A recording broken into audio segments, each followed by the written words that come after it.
What's good, family? Welcome back to the channel. So we already know this entire beef between Kendrick Lamar and Drake has been going crazy, especially with Kendrick Lamar's last diss track. He was calling this man a straight up pedo, doubled down on it, tripled down on it, and now he really has the world wondering, did Drake really do these things? Now, for me personally, I would not be surprised, and I'm not gonna lie, more of me is leaning on the side of what Kendrick Lamar said about Drake, just because of the things that I know that these male celebrities be doing.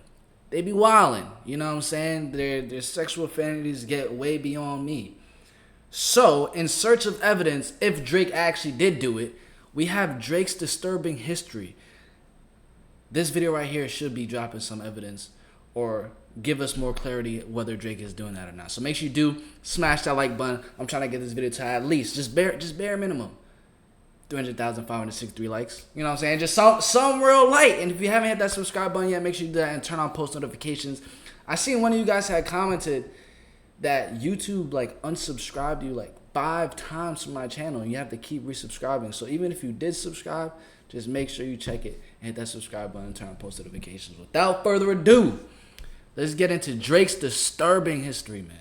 When did you first meet him? He was a fan of women's high school basketball. Can you imagine if there was a grown man where throughout his adulthood, well into his 20s and now into his late 30s, he's consistently caught just being really interested in teen girls? You cannot text a 14-year-old girl, I miss you so much. We've seen so many examples of this behavior from them. If I said to you, I was texting a 14-year-old girl saying, I miss you so much, would you not think that's weird? Like, what does he say?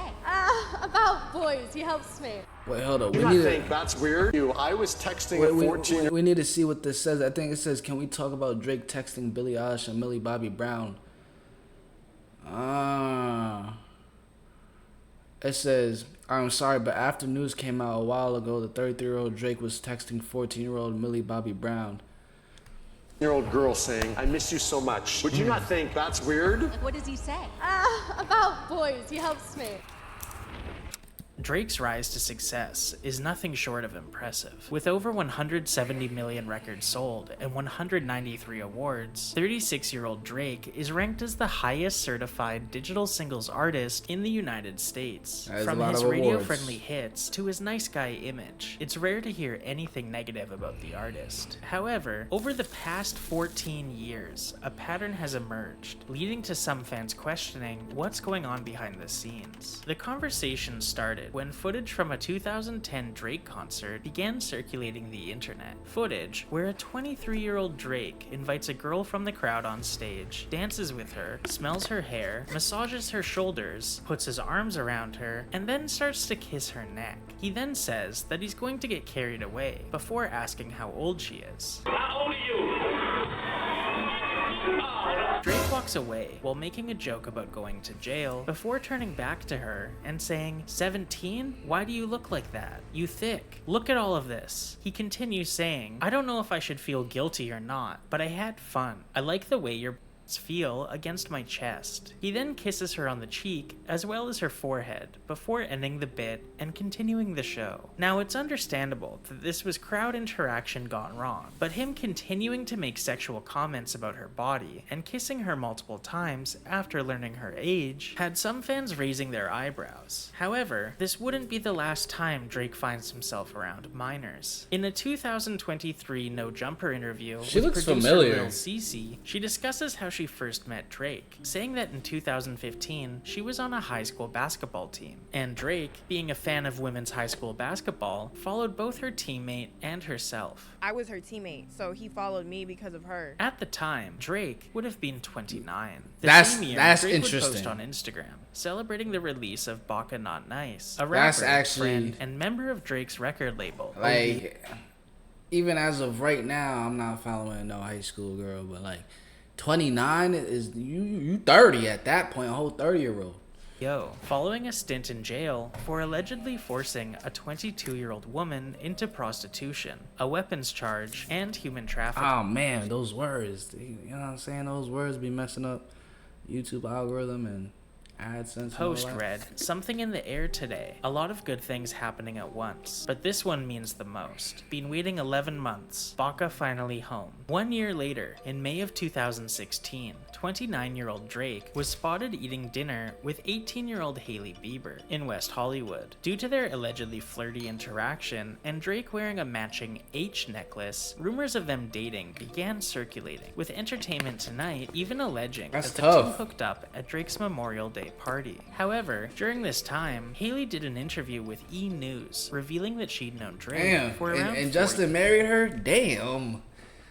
Oh my gosh. Imagine marrying a shorty that got ran through by the whole industry. That's tough. years at this point, meaning that a 25-year-old Drake first met Hailey when she was just 14. A big part of the conversation here is, why does Drake routinely find himself around 14 to 17-year-old girls? What does a 25-year-old man have in common with a 14-year-old? And wouldn't it feel weird to date someone you've always known to be a child right after they legally become an adult? In 2018, a now 32-year-old Drake released a song titled Nice for What, featuring the line, "High school pics, you was even bad then." 3 months later, on July 22nd, an article titled, "What Would You Do If Your Teenager Became an Overnight Instagram Sensation?" was released by The Guardian, detailing a story about 16-year-old Charlie D'Alessio going viral on Instagram after being tagged in pictures at Coachella. The article describes the photos as Charlotte wearing bodysuits, bikini tops, and jean shorts. Her mother, Christina Ford, recounts the moment she realized how popular the photos were making her daughter, saying, "They were in the back of the car chatting away and checking in on social to say they were in Toronto, just like normal teenagers. And then suddenly Madison was like, oh god, it's Drake FaceTiming us. Should I answer?" As Ford drove on, listening to her daughter and her friend chatting away in the back seat with one of the biggest hip-hop stars on the planet, she felt the world as she knew it shifting under the wheels of her car. "I thought, okay, she's hanging out with Drake. I guess this is for real." Later that month, Drake would release a song titled Jaded, featuring the line, "We coulda waited. I wasn't Russian. Differences in ages. You're old enough, but you're still a baby." And 2 months later, Nah, I in used to like that September, song. 14-year-old Millie Bobby Brown would attend the Emmys and mentioned in a red carpet interview Whoa, that whoa, her, whoa, whoa, Bobby whoa, Brown, whoa, but you're whoa. still a baby. And 2 months wasn't Russian. We Differences in ages. could have waited. I wasn't Russian. Differences in ages. You're old enough, but you're still a baby. That's what I'm telling you. With these allegations against Drake, these bars are not looking good. You're old enough, but you're still a baby. And 2 months later in September, 14-year-old Millie Bobby Brown would attend the Emmys and mentioned in a red carpet interview that her and 32-year-old Drake text after meeting each other in Australia after he invited her to his concert, and that their conversations mostly consist of Drake giving her boy advice and saying how much they miss each other. We just texted each other the other day and he was like, I miss you so much. I was like, I miss you more. This was the first time Drake's pattern of being around underage girls really began circulating online, with many people speculating what someone with an 18-year age gap can really have in common. I'm 34 years old. Yeah. If I said to you, I was texting a 14-year-old girl saying, I miss you so much, and she was replying to me, I miss you more, would you not think, hold on here a second, Yeah. that's weird? Millie would take to Instagram. Now, realistically, like, coming at this with a level head, like, you can be a mentor. I could understand if Drake was being a mentor for an individual within the industry that's younger and he wants to protect her and everything like that. But going as far as saying I miss you is where things could get a little weird. Because, I mean, like, who do you really even tell I miss you to? Like, you know what I'm saying? Like, you don't say I miss you to the bros, you know? And in that instance, that's what she would be considered. But I only say, like, I miss you to a girl I miss or my mom or something like that. Like, I don't even tell my dad, like, I miss you. I'll probably just give him a call, see what's up. You get what I'm saying? I feel like there's certain ways to go about it. Definitely.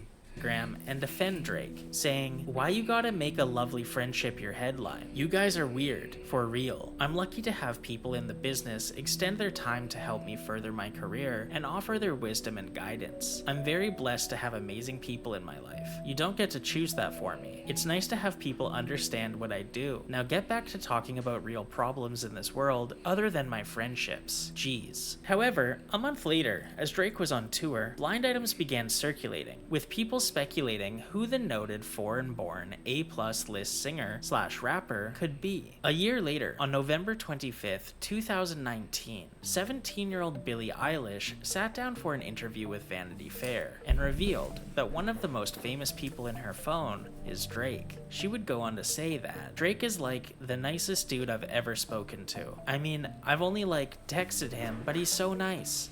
He does not need to be nice. You know what I mean? Between the Millie Bobby Brown interview and now this one with Billie Eilish, some people really started to question why a now 33-year-old man is in contact with so many children, pointing out that if you remove the celebrity status of everyone, this sort of relationship would never be supported. On October 1st, 2020, Drake rapped on 21 Savage's song, Mr. Right Now, saying the line, "Yeah, said she wanna fuck to some SZA. Wait, cause I used to date SZA back in 08. In 2008, Drake would have been 22, and SZA would have just been 17. In a tweet, SZA confirmed that they did date, but insisted that their dynamic didn't involve anything underage or creepy. However, the following September, 35-year-old Drake released an album titled Certified Lover Boy with a song titled Poppy's Home, featuring the line, "Sierra Canyon parking lot looking like a Magic City parking lot." This turned heads, as Sierra Canyon is a private school in California that offers classes for pre-K to 12th grade students, and Magic City is a strip club in Atlanta, as the album contains 21 songs, and Drake was beefing with Kanye West at the time. It's not surprising that this single line managed to be overlooked. It's entirely possible that Drake really is just a nice guy,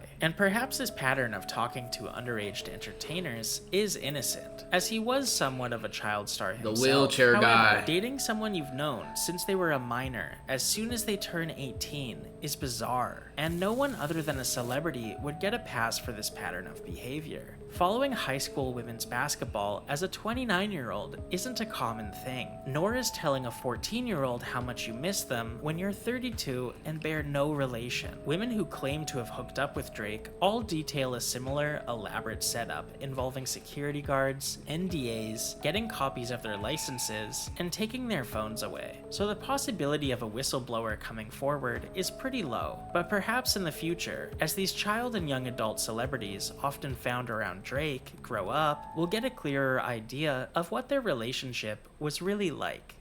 Despite Drake's nice guy reputation, his security team has a controversial history. During Drake's first headline tour in 2010, a fan by the name of Jeremy Soriano claimed that one of Drake's bodyguards punched him in the mouth when he tried to compliment Drake at a club in Jacksonville, Florida. During an interview with Fox 30, Jeremy alleged that Drake proceeded to push him and that he had to get 6 stitches by the end of the night. A friend of the victim, who was also a witness, alleged that following the incident, as Drake entered his tour bus, he flipped both of them off.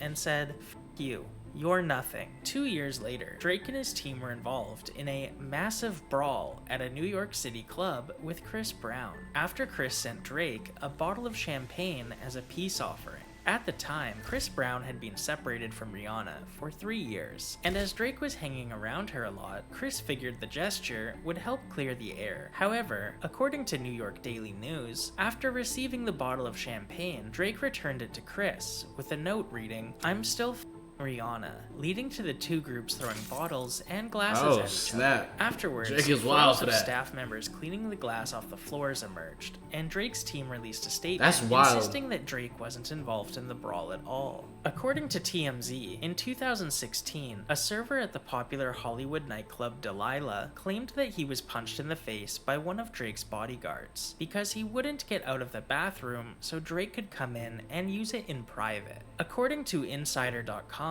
the server sued the restaurant, the rapper, and Cleveland Browns wide receiver Odell Beckham Jr. over the incident. The victim also alleges that Drake ordered the beating after making a throat cut gesture to his entourage. In a video leaked to TMZ, the victim can be seen on security camera before being punched in the face by a member of Drake's security, while others soon join in on the attack, all while Drake watches. Following the attack, and the lawsuit. Other employees of Delilah were allegedly afraid to return to work. The next year in 2017, Drake's security team would go viral after a dashcam recording showed them bullying a driver on a street in Toronto, forcing them to the side of the road so that Drake's entourage could bypass traffic. After a driver complained, Drake's bodyguard threatened them, saying he'll take his Tesla. That same year, Shawn Mendes would appear on an episode of The Tonight Show and describe his encounter with Drake's security at a weekend concert. According to his story, Shawn Mendes, having previously met Drake a couple days prior, attempted to say hi to him at the show. However, Drake's bodyguard allegedly stopped him before he even had a chance to do so, saying, "The next thing I know, I'm in the middle of the weekend show with my arm hooked behind my back. Drake's security guard had me completely at his mercy." He went on to say that Drake saw what happened and told his bodyguard to let him go, saying, "Don't do that, you don't know who that is." And in 2021, a video went viral alleging a member of Drake's security team was on drugs and barking at people. I ain't gonna lie, there was a part where I knew Drake's security was throwed off. I said, "You good, man?" That's crazy. That nigga looked at me and said, "Row." After going over some of these less than stellar moments, it becomes easier to understand Yo, how Drewski Drake is going stupid, over bro. some of these less than stellar moments. It That nigga part where I knew was on drugs and barking at Big dude like that on drugs is not good. it was a part where I knew Drake's security was throwed off. I said, "You good, man?" That nigga looked at me and said, "Row." After going over some of these less than stellar moments, it becomes easier to understand how Drake has managed to keep up his nice guy image over the past 14 years of his career, as it seems as though the musician surrounds himself with a large group of people to keep attention off of him by carrying do out his dirty work. actions on his behalf. Yeah. Hey, bro, but we came in for the allegations. I'm not gonna lie, it's not looking too good on his behalf because now we even come to find out that this man enjoys we should call it girls' high school basketball. Like high school? Come on, man. And he's texting Millie about Bobby Brown, "I miss you" and all that. Like, come on. Comment down below your thoughts on this entire situation. Are you leaning more towards what Kendrick Lamar was saying in his diss track to be false? Or are you leaning more towards that what he was saying is true and that this man Drake has done some things with a minor? Comment that down below, yeah.